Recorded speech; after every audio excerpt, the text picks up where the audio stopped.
It's time for us to take our first foray into the wild world of the internet. Yes, both of my shows have the capacity to take on webtoons as well as the ones that air on mainstream television. And this opens up a world of possibilities on both ends. We're gonna start with the bad end of the bad end.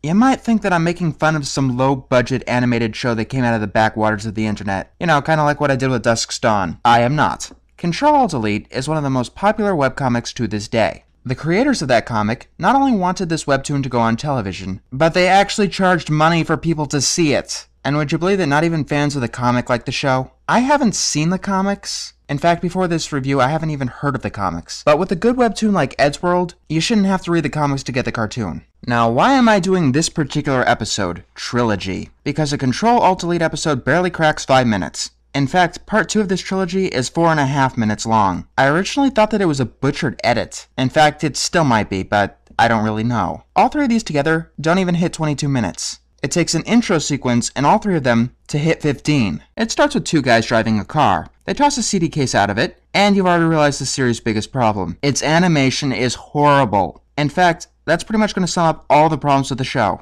Most of their humor relies on timing, but because their animation is so stilted and bad, they get the timing wrong. Every single time. The CD case lands on a doorstop, and the car runs out of gas.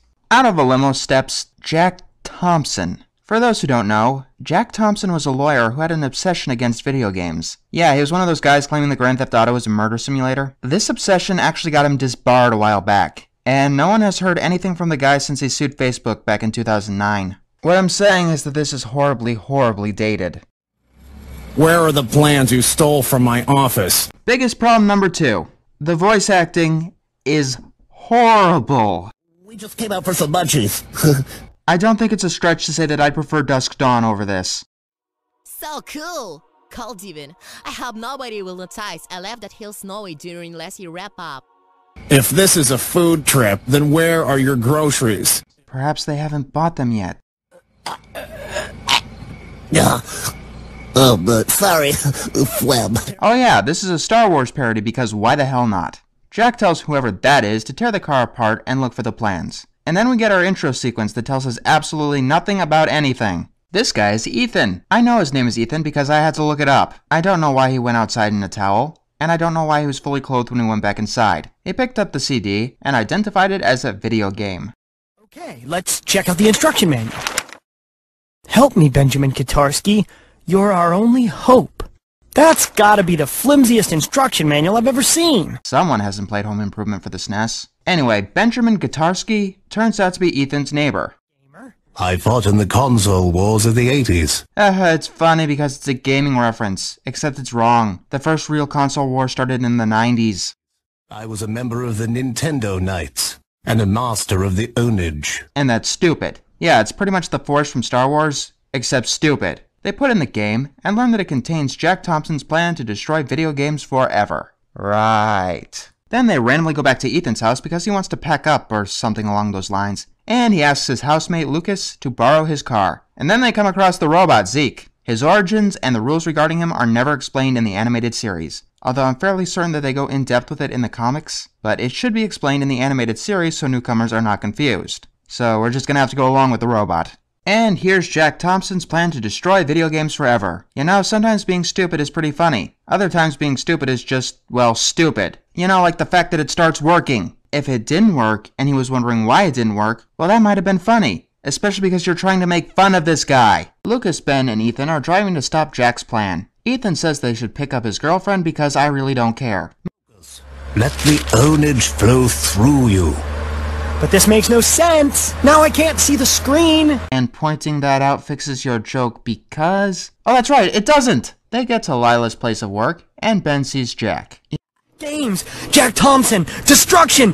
Ownage! No time to explain! You see what I mean when I said that the animation is the biggest problem? If it was fluid and fast-paced, you know, if like the animators actually knew what the hell they were doing, then that could have been funny. Instead, it comes off as really awkward. Also, we're only 4 minutes into the first episode, and the voices are starting to grate. Our 4 heroes, I guess, come outside to see Ben and Jack arguing. Jack says some words, and Ben just drops. Or rather, he appears on the floor. I'm sorry about Ben, hon. Who?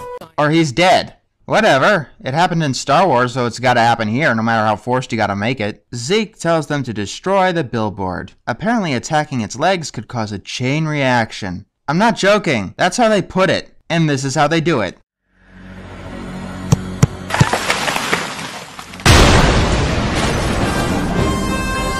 Yes!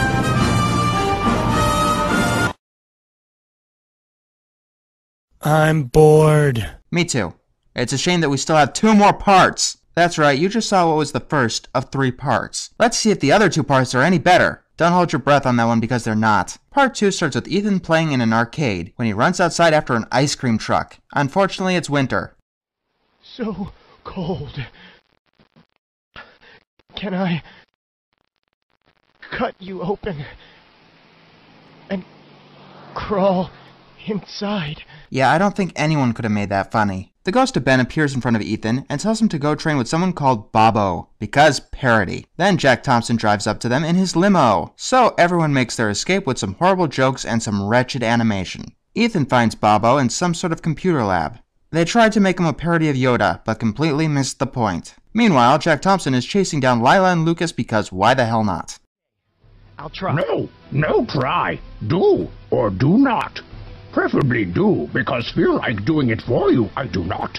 Wow, I don't think I've ever seen anyone stretch that far for a joke before. You guys are reaching new heights in animation. It seems that the training must be cut early because Jack Thompson captured Ethan's friends. Ethan passes by a box, which the guy with the helmet on his head claims is containing not Lucas. And then Ethan runs into Jack Thompson. They have a poorly animated fight. They throw in some poorly written humor, and then Ethan shouts no at such a grating volume that it legit gave me a headache on the spot. Then Ethan escapes. On to the grand finale! I am so excited! Well, excited that we're almost done here at least. It starts with Jack Thompson checking up on rebuilding the billboard. Meanwhile, our heroes find Lucas in a court.